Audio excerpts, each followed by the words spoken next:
Because understanding great literature is better than trying to read and understand yet another business book. On the Leadership Lessons from the Great Books podcast, we commit to reading, dissecting, and analyzing the great books of the Western canon. You know, those books, from Jane Austen to Shakespeare, and everything else in between, that you might have fallen asleep trying to read in high school. We do this for our listeners, the owner, the entrepreneur, the manager, or the civic leader who doesn't have the time to read, dissect, analyze, and leverage insights from literature to execute leadership best practices in the confusing and chaotic postmodern world we all now inhabit. Welcome to the rescuing of Western civilization at the intersection of literature and leadership. Welcome to the Leadership Lessons from the Great Books podcast. Hello, my name is Jesan, and this is the Leadership Lessons from the Great Books podcast, episode number 153. What responsibilities do civil service bureaucrats have to society and culture? Where does free will, autonomy, and needing to pay your mortgage run up against or bump up against ethics and morals?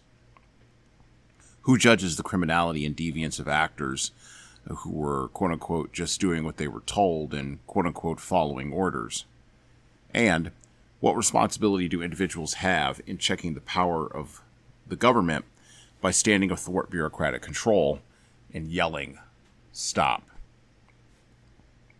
These, and many others, are some of the questions that the post-World War II Nuremberg trials of members of the Nazi government of Germany sought to answer in order to reassemble a world broken by war and shocked into silence by the presence of concentration camps.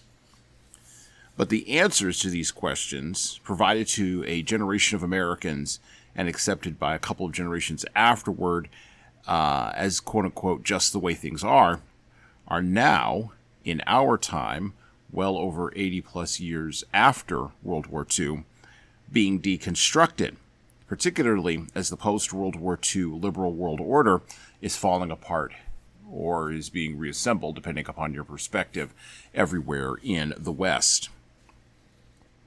The COVID-19 pandemic, of course, brought many of these questions to the forefront in the United States and globally. Now, particularly for the last three generations of people, Gen Xers, Millennials, and Gen Zers, who have never stared the atrocity of the concentration camps directly in the face, and whose only connection to that world is through grainy black and white films or through boomer-generated hagiographies produced over the last 30 years. Confronting the terror of bureaucratic disinterest, insistence on compliance, and the ruthless application of state power to those who would rebel is new for us living now, but would have been very familiar to the pre-World War II generations that eventually had to deal with the consequences of all of that at Nuremberg. To wit, today on the podcast, we will be introducing an author who wrote most of her work in direct and vehement opposition to all forms of totalitarianism, both fascism and communism. She was unapologetically philosophical during a post-World War II era, where women, and in particular Jewish women, were just finding their feet in the space of political and social philosophy. Today, we will be looking at the major themes and exploring the life of the author of Eichmann in Jerusalem, Report on the Banality of Evil by Hannah Arendt. Leaders, look up. We are losing, by leaps and bounds, the lessons of Nuremberg to our detriment in the West.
And today we are going to look at Eichmann in Jerusalem, a report on the banality of evil, and we will be reading excerpts from the book. You can get a PDF copy of this book online. I would recommend picking it up and checking it out. Now, to pick up from Eichmann in Jerusalem, a report on the banality of evil, we're going to pick up in the first chapter of the report, and then we'll talk a little bit about Hannah Arendt and her background here. And I quote, "For it was history that, as far as the prosecution was concerned," and that means the prosecutor in the Eichmann trial in Jerusalem in the 1960s, "for it was the history that, as far as the prosecution was concerned, stood at the center of the trial. It is not an individual that is in the dock at this historic trial, and not the Nazi regime alone, but anti-Semitism throughout history. This was the tone sent by Ben-Gurion and faithfully followed by Mr. Hausner, who began his opening address, which lasted through 3 sessions, with Pharaoh in Egypt and Haman's decree, quote, to destroy, to slay, and to cause them to perish, close quote. He then proceeded to quote Ezekiel, quote, and when I, the Lord, passed by thee and saw thee polluted in thine own blood, I said unto thee, in thy blood live, explaining that these words must be understood as, quote, the imperative that has confronted this nation ever since its first appearance on the stage of history, close quote. It was bad history and cheap rhetoric. Worse, it was clearly at cross purposes with putting Eichmann on trial, suggesting that perhaps he was only an innocent executor of some mysteriously foreordained destiny, or, for that matter, even of anti-Semitism, which perhaps was necessary to blaze the trail of, quote, the blood-stained road traveled by this people, close quote, to fulfill its destiny.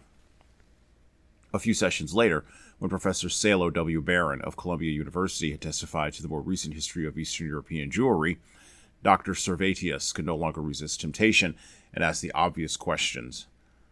Why did all this bad luck fall upon the Jewish people? And don't you think that irrational motives are at the basis of the fate of this people? Beyond the understanding of a human being, is there not perhaps something like the spirit of the history which brings history forward without the influence of men? Is not Mr. Hausner basically in agreement with the school of historical law, an allusion to Hegel, and has he not shown that what the leaders do will not always lead to the aim and destination they wanted? Here, the intention was to destroy the Jewish people, and the objective was not reached, and a new flourishing state came into being. The argument of the defense had now come perilously close to the newest anti-Semitic notion about the elders of Zion, set forth in all seriousness a few weeks ago earlier in the Egyptian National Assembly by Deputy Foreign Minister Hussein Zulfikar Sabri. Hitler was innocent of the slaughter of the Jews. He was a victim of the Zionists who had, quote, compelled him to perpetrate crimes that would eventually enable them to achieve their aim, the creation of the State of Israel, close quote. Except that Dr. Servatius, following the philosophy of history expounded by the prosecutor, had put history in the place usually reserved for the elders of Zion. Despite the intentions of Ben-Gurion and all the efforts of the prosecution, there remained an individual in the dock, a person of flesh and blood. And if Ben-Gurion did not, quote, care what verdict is delivered against Eichmann, close quote, it was undeniably the sole task of the Jerusalem court to deliver one.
When you read Eichmann in Jerusalem, you realize that there are two very important people that are at the center of this report.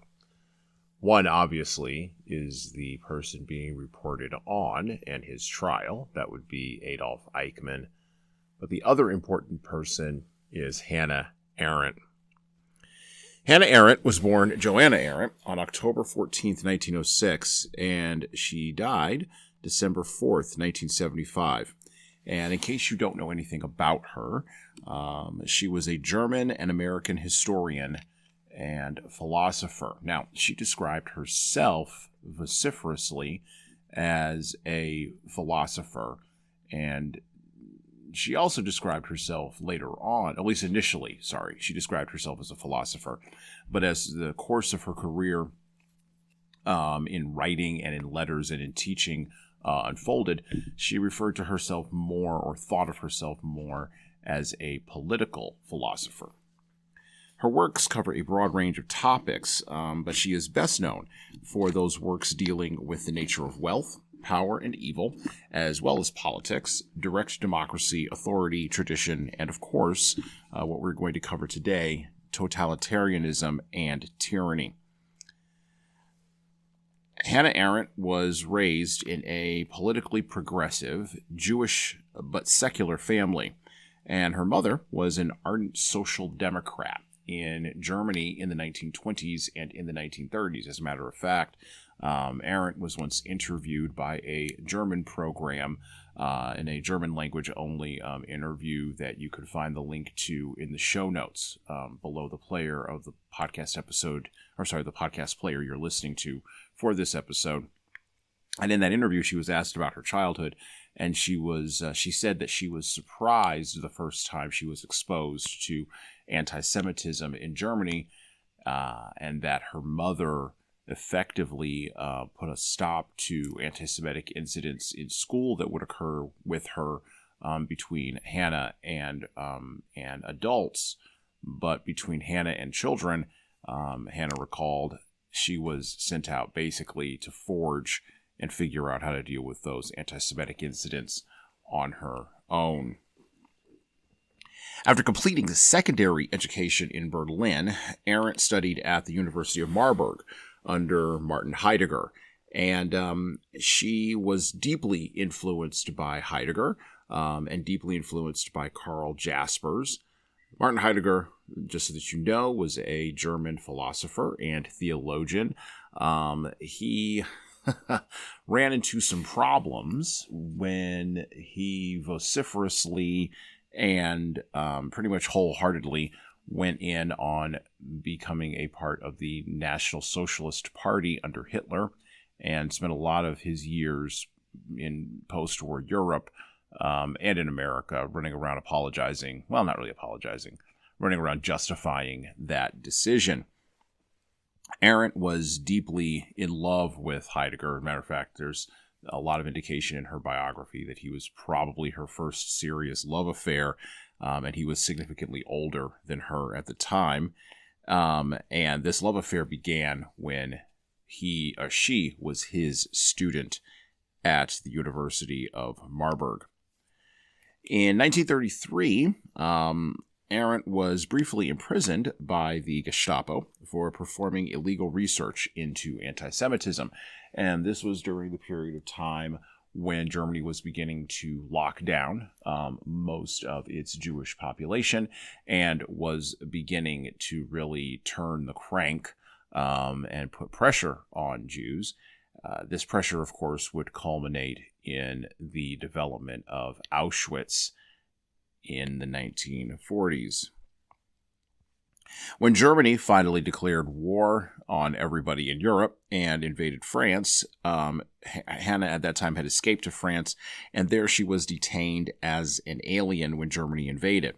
She escaped the clutches of the Nazis and made her way back to the United States in 1941. When she landed in the United States, she did not speak any English, and she taught herself over the course of a couple of years how to do that. By the way, she was a native German speaker, obviously, but she was also fluent in French and in English.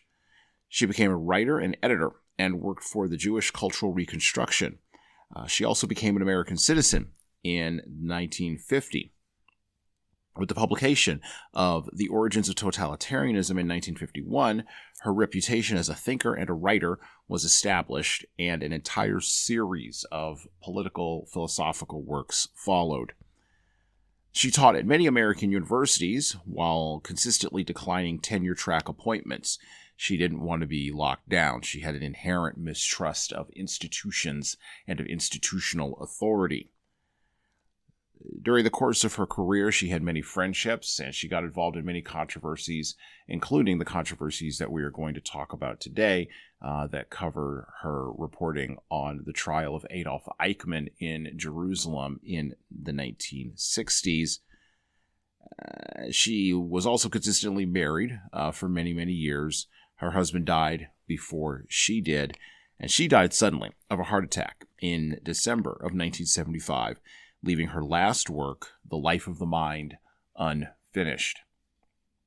If you want to talk about a giant of the 20th century, an intellectual giant of the 20th century, you probably would do well to include Hannah Arendt in your list of giants of political and philosophical thought of the 20th century.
So just in case you don't know anything about Adolf Eichmann, let's go ahead and pick up from Banality of Evil, a report on the Banality of Evil by Hannah Arendt. Let's go ahead and pick up with her description of Adolf Eichmann. And I quote, "He was born on March 19th, 1906, in Solingen, a German town in the Rhineland, famous for its knives, scissors, and surgical instruments.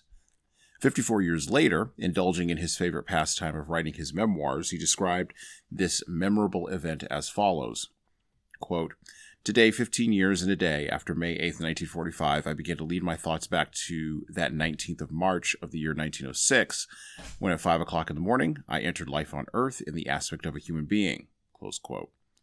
The manuscript has not been released by the Israeli authorities. Harry Mulisch succeeded in studying this autobiography, quote, for half an hour, unquote, and the German Jewish weekly Der Aufbau was able to publish short excerpts from it. According to his religious beliefs, which had not changed since the Nazi period, in Jerusalem, Eichmann declared himself to be a Gottgläubiger, the Nazi term for those who had broken with Christianity, and he refused to take his oath on the Bible. This event was to be ascribed to a, quote, higher bearer of meaning, close quote, an entity somehow identical with the movement of the universe to which human life, in itself devoid of higher meaning, is subject. The terminology is quite suggestive.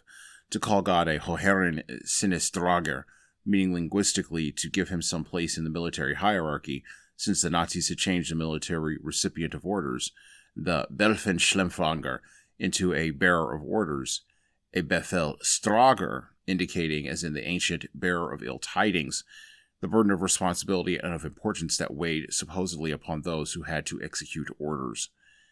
Moreover, Eichmann, like everyone connected with the final solution, was officially a bearer of secrets, a Geheimnistrager, as well, which, as far as self-importance went, certainly was nothing to sneeze at. But Eichmann was not very much interested in metaphysics, remaining singularly silent on any more intimate relationship between the bearer of meaning and the bearer of orders, and proceeded to a consideration of the other possible cause of his existence, his parents. And I quote, "They would hardly have been so overjoyed at the arrival of their firstborn had they been able to watch how, in the hour of my birth, the Norn of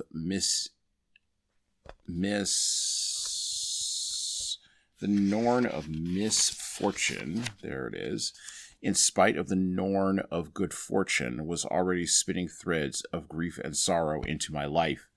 But a kind, impenetrable veil kept my parents from seeing into the future." Close quote.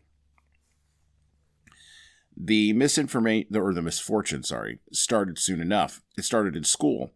Eichmann's father, first an accountant for the tramways and electricity company in Solingen, and after 1913 as an official of the same corporation in Austria, in Linz, had 5 children, 4 sons and a daughter, of whom only Adolf, the eldest it seems, was unable to finish high school, or even to graduate from the vocational school for engineering into which he was then put.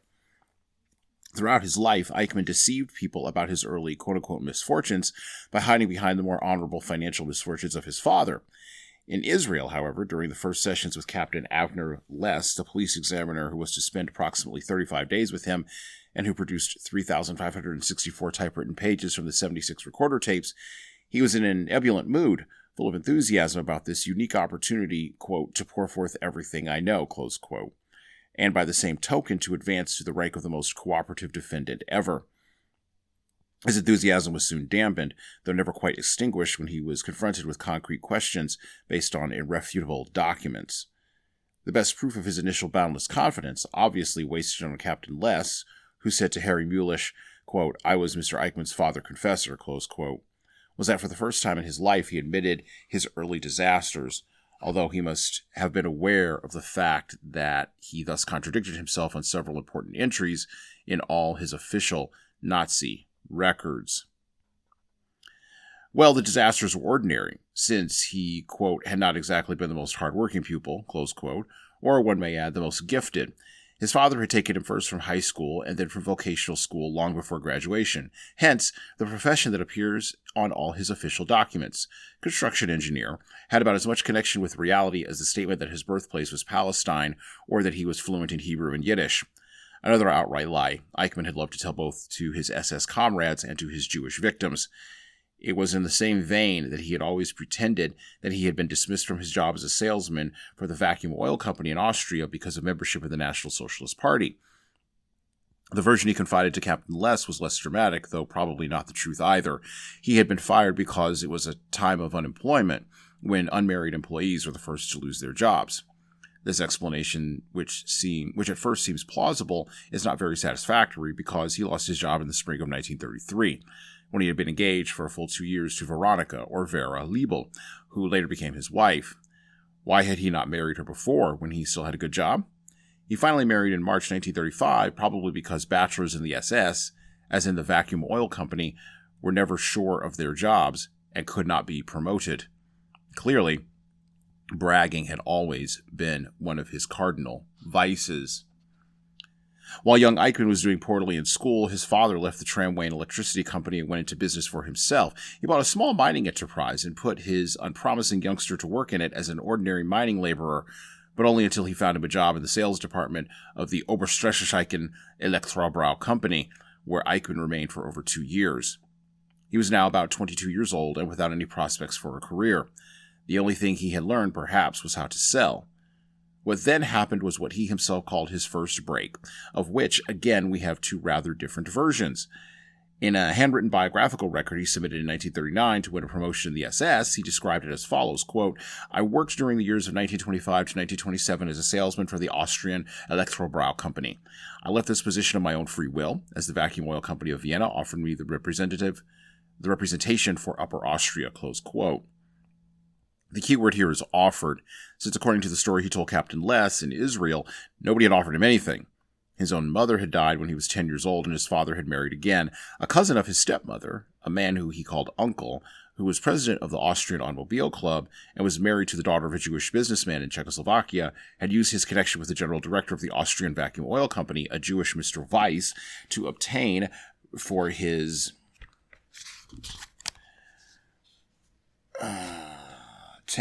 unfortunate relation a job as a traveling salesman. Eichmann was properly grateful. The Jews in his family were among his private reasons, quote-unquote, for not hating Jews. Then we're going to move on a little bit as he moved through the Vacuum Oil Company, and we're going to skip ahead. For whatever reasons, the year 1932 marked a turning point in his life. It was in April of this year that he joined the National Socialist Party and entered the SS, upon an invitation of Ernst Kaltenbrunner, a young lawyer in Linz who later became chief of the head office for Reich Security, the Reichssicherheitsrat, or the RSHA, as I shall call it henceforth. In one of those whose 6 main departments, Bureau 4, under the command of Heinrich Müller, Eichmann was eventually employed as the head of Section B4. In court, Eichmann gave the impression of a typical member of the lower middle classes, and this impression was more than borne out by every sentence he spoke or wrote while in prison. But this was misleading. He was rather déclassé, son of a solid middle-class family, and it was indicative of his come-down in social status that while his father was a good friend of Kaltenbrunner's father, who was also a Linz lawyer, the relationship of the two sons was rather cool. Eichmann was unmistakably treated by Kaltenbrunner as his social inferior. Before Eichmann entered the party and the SS, he had proved that he was a joiner, and May 8, 1945, the official date of Germany's defeat, was significant for him mainly because it then dawned upon him that thenceforward he would have to live without being member of something or the other. Quote, "I sensed that I would have to live a leaderless and difficult individual life. I would receive no directives from anybody. No orders and commands would any longer be issued to me. No pertinent ordinances would be there to consult. In brief, a life never known before lay before me."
One of the things that jumps out to you about Eichmann and Arendt is their weird parallels.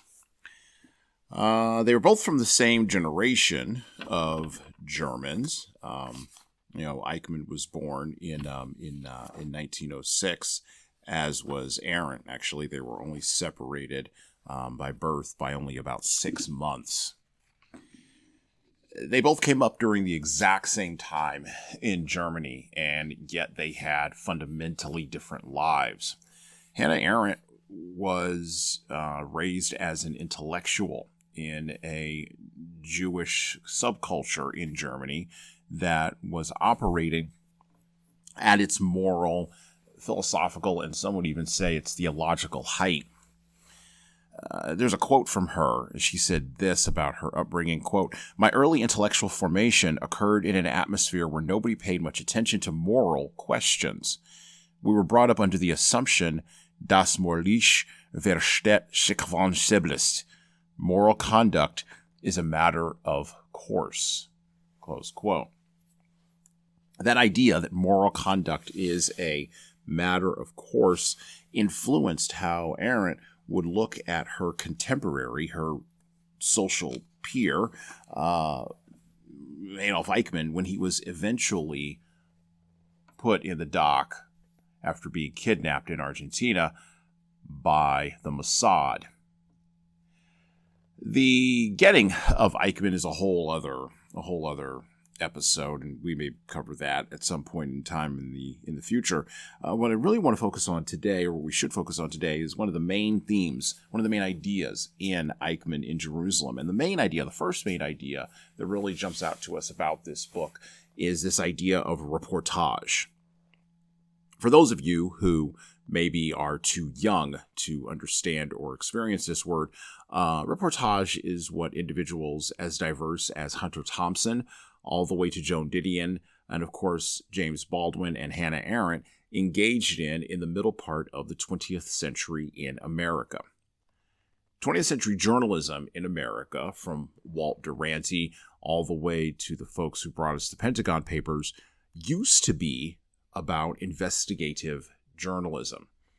Now, investigative journalism, the kind that we no longer have, even though we have the internet, that journalism was deep, well-researched, and journalists went out and sought to understand the nature of the situation that they were investigating in order to report on that situation back to the public. Investigative journalist reports were long, detailed, and in-depth.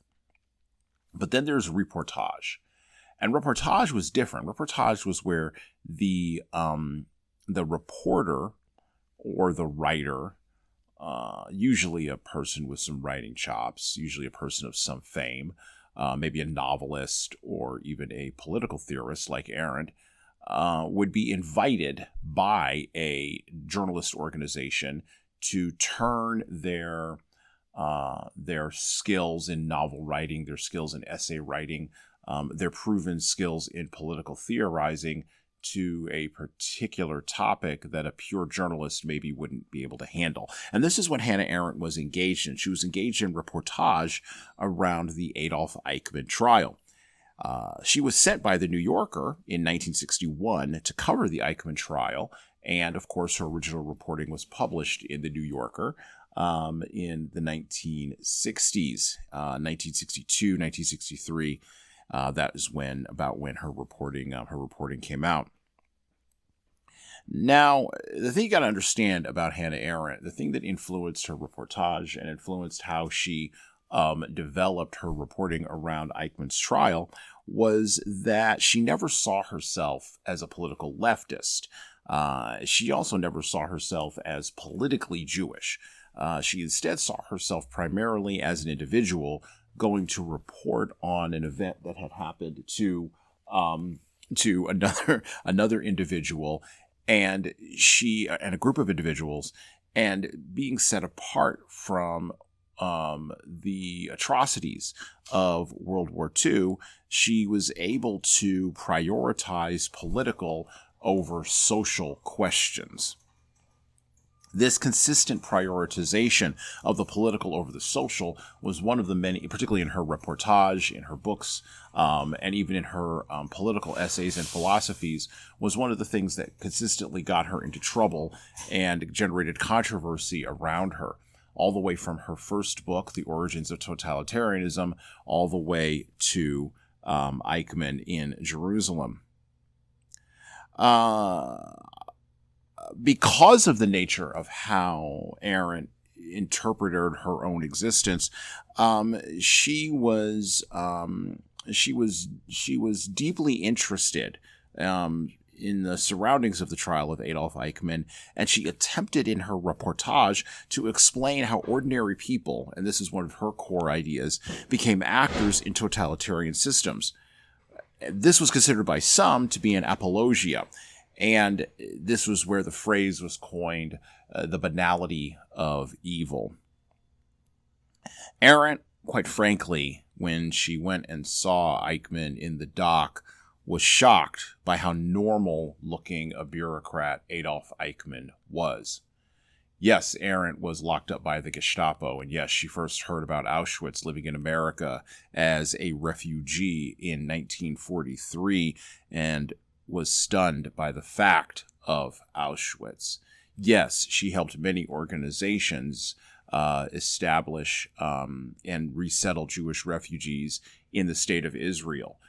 No, she did not think of herself as a Zionist per se, but she did think of herself as someone who supported the Jewish people as an individual Jew, not as a representative of humanity, not as a representative of the German state, but as a representative of the Jewish people. And she was still shocked by how normal a bureaucrat Eichmann was in the dock. He was not, much to her surprise, a slavering monster, nor was he a cold, calculating sociopath like Goebbels or even Heinrich Himmler. He was fundamentally, and this is the thing that we all still struggle with, and this is why we will be reading The Banality of Evil probably for the remainder of this century, he was fundamentally a nobody from nowhere.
Back to the book, back to Eichmann in Jerusalem, a report on the banality of evil.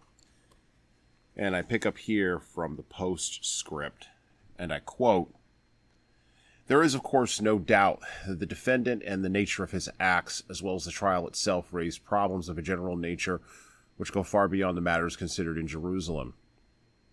I have attempted to go into some of the problems in the epilogue, which ceases to be simple reporting. I would not have been surprised if people had found my treatment inadequate, and I would have welcomed a discussion of the general significance of the entire body of facts, which could have been all the more meaningful the more directly it referred to the concrete events.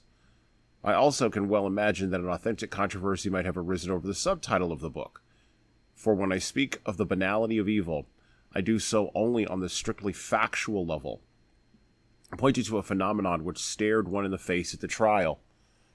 Eichmann was not Iago and not Macbeth, and nothing would have been farther from his mind than to determine with Richard III, quote, unquote, to prove a villain. Except for an extraordinary diligence in looking out for his personal advancement, he had no motives at all. And this diligence in itself was in no way criminal. He certainly would never have murdered his superior in order to inherit his post. He merely, to put the matter colloquially, never realized what he was doing.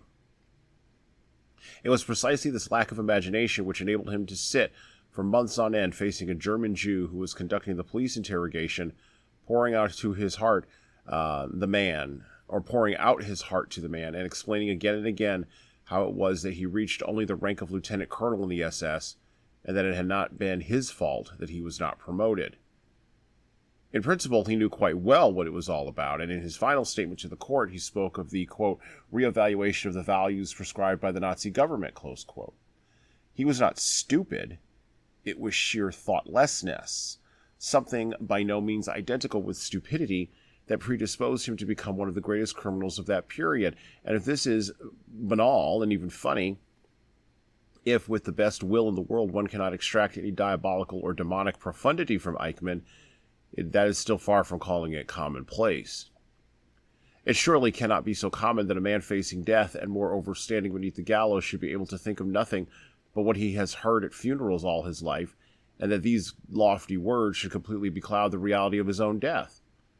That such remoteness from reality and such thoughtlessness can wreak more havoc than all the evil instincts taken together which, perhaps, are inherent in man, that was in fact the lesson one could learn in Jerusalem.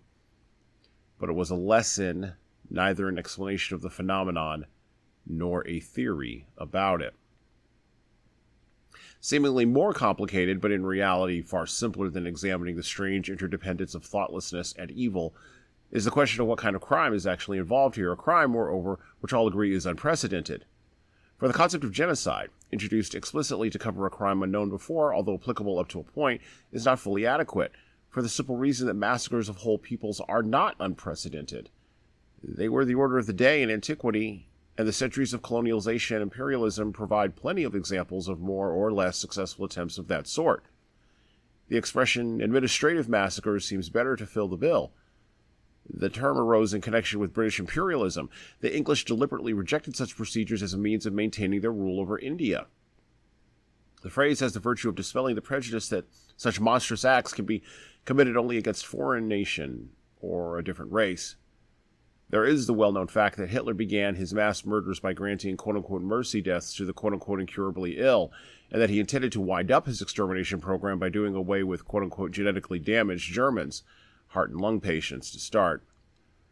But quite aside from that, it is apparent that this sort of killing can be directed against any given group. That is, that the principle of selection is dependent only upon circumstantial factors. It is quite conceivable that, in the automated economy of the not-too-distant future, men may be tempted to exterminate all those whose intelligence quotient is below a certain level. In Jerusalem, this matter was inadequately discussed because it is actually very difficult to grasp jurisdictionally. We heard the protestations of the defense that Eichmann was, after all, only a tiny cog in the machinery of the final solution, and of the prosecution, which believed it had discovered in Eichmann the actual motor.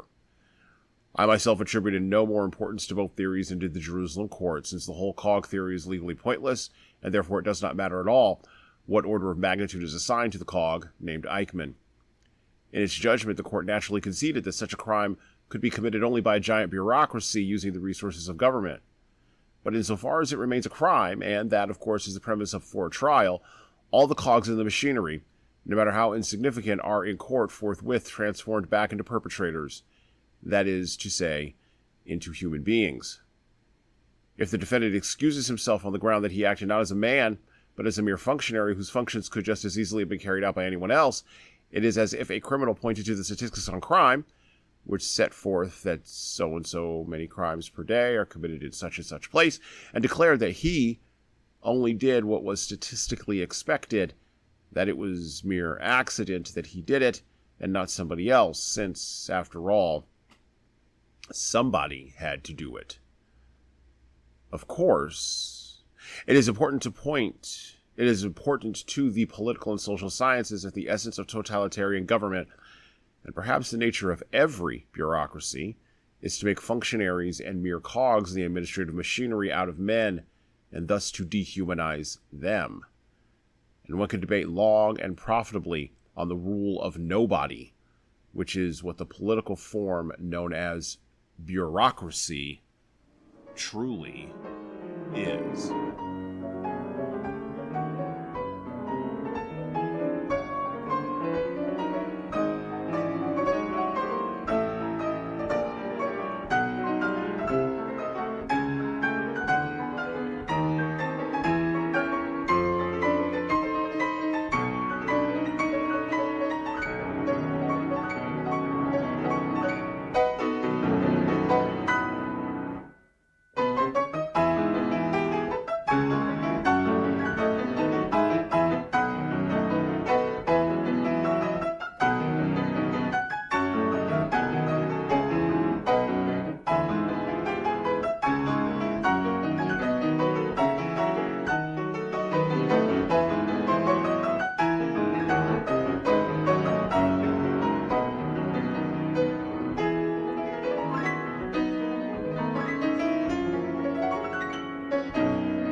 So, by reading Eichmann in Jerusalem, what problem are we seeking to solve as leaders?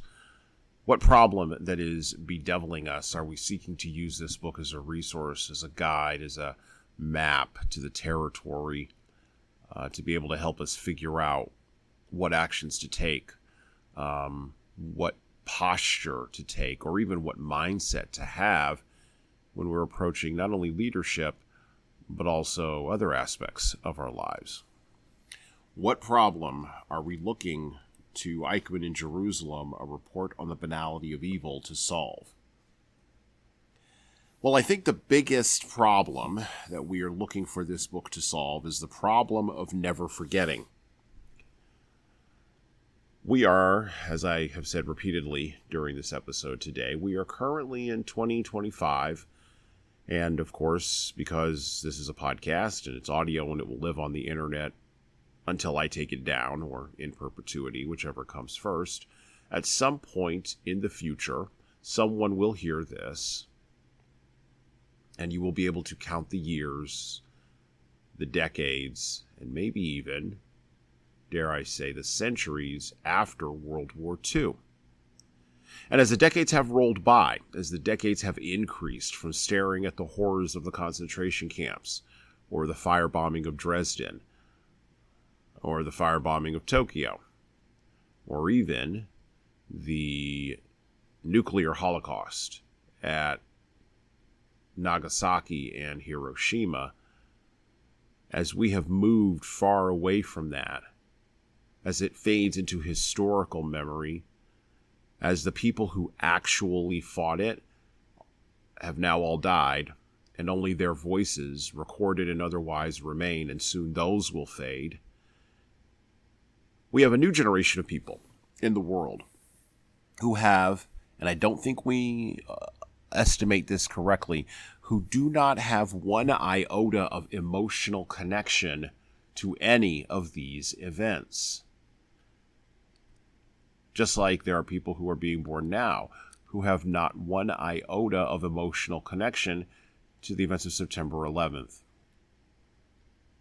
One iota of emotional connection to the events of 1989 at Tiananmen Square.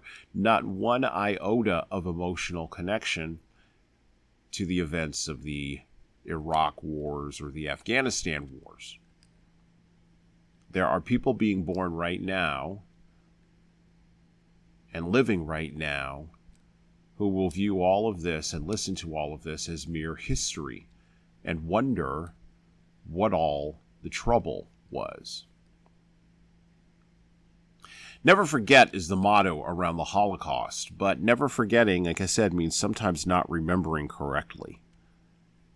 And the past was just as complicated and just as multifaceted as the present is, with just as many human foibles, sins, and problems as we experience in the current age.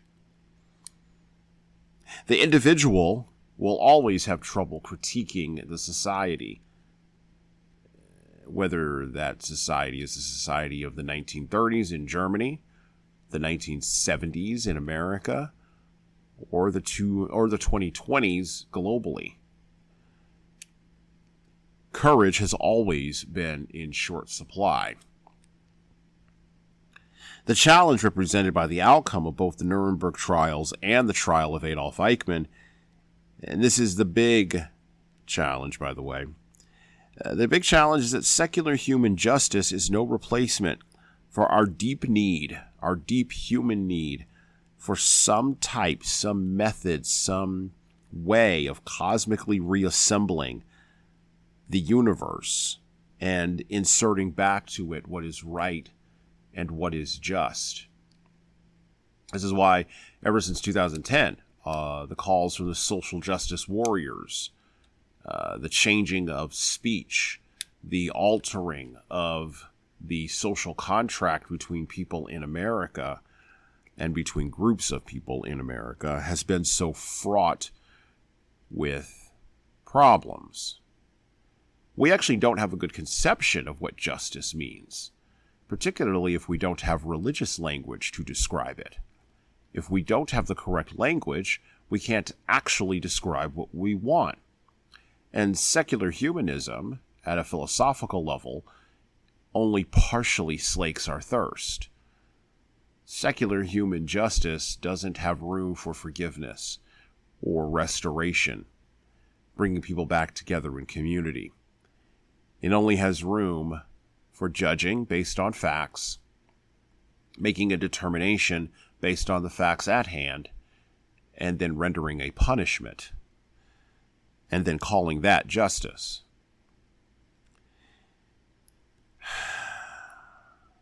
In the West, as we round up towards 80 plus years since the horrors of the Holocaust were thrust upon us, and we round up on 90 plus years past pogroms, gulags, and the secret police of communism, we realize, I think, or we are going to have to teach a new generation of people to realize that all of these methods, all of these tools are not merely, but they are somewhat politics just taken up by other means.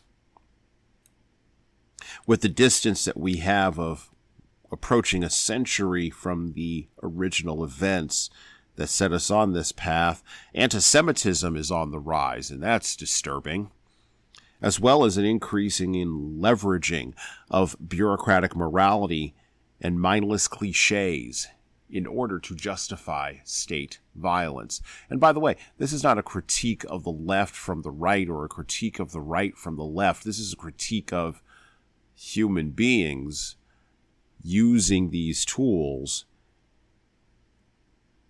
in order to engage in politics, in order to accomplish political ends. It's almost like giving a 4-year-old a knife and expecting them to cut the cheese rather than cut themselves, and only by a miracle do they avoid losing some fingers, and we call that a victory. You got to take the knife away from the 4-year-old. And I think that's the biggest solution, right? You have to take the knife of politics by other means away from people who do not have the education and the knowledge and the emotional connection to utilize it correctly. Or another way of saying this is, we have failed in our responsibility in the West to mature people into being serious adults. Serious adults do not cotton anti-Semitism in any form. Serious adults do not cotton pogroms, nor do they cotton gulags, or thought policing, or cancel culture. Serious adults do not cotton behavioral tracking, or large language models that are currently being used to outsource our minds so that we can sit around and watch more Netflix. But we don't have that. And that's the hardest part, right? We don't have that because we've abdicated in a different direction. And thus I must come to the conclusion that there is no solution to these problems because they are problems of the human condition.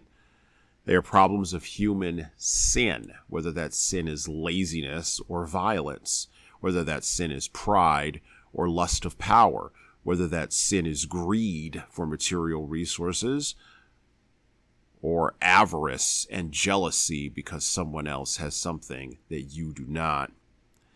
And these problems of human sin, all coming together in the collision between Adolf Eichmann and Hannah Arendt, all these problems cannot be eliminated by political means.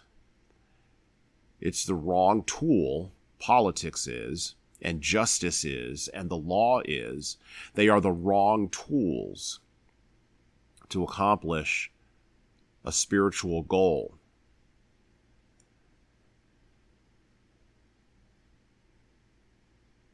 And well,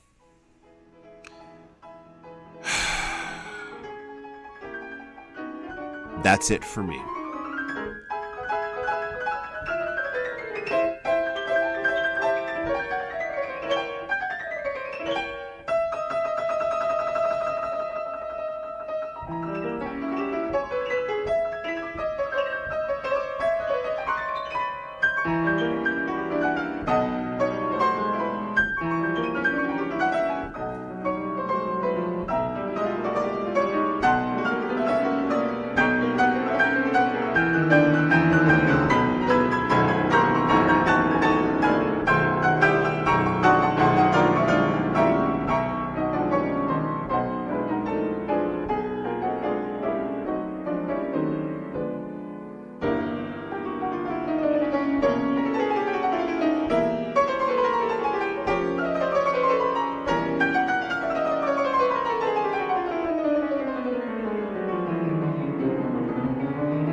thank you for listening to the Leadership Lessons from the Great Books podcast today.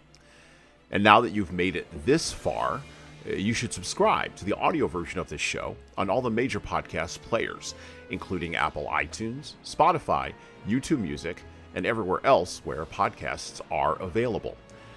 There's also a video version of our podcast on our YouTube channel. Like and subscribe to the video version of this podcast on the Leadership Toolbox channel on YouTube. Just search for Leadership Toolbox and hit the subscribe button there on YouTube. And while you're doing that, leave a 5-star review if you like what we're doing here on Apple, Spotify, and YouTube. Just go below the player and hit 5 stars. We need those reviews to grow, and it's the easiest way to help grow this show. And tell all your friends, of course, in leadership. By the way, if you don't like what we're doing here, well, you can always listen to another leadership show. There are several other good ones out there. At least that's what I've heard. All right. Well, that's it for me.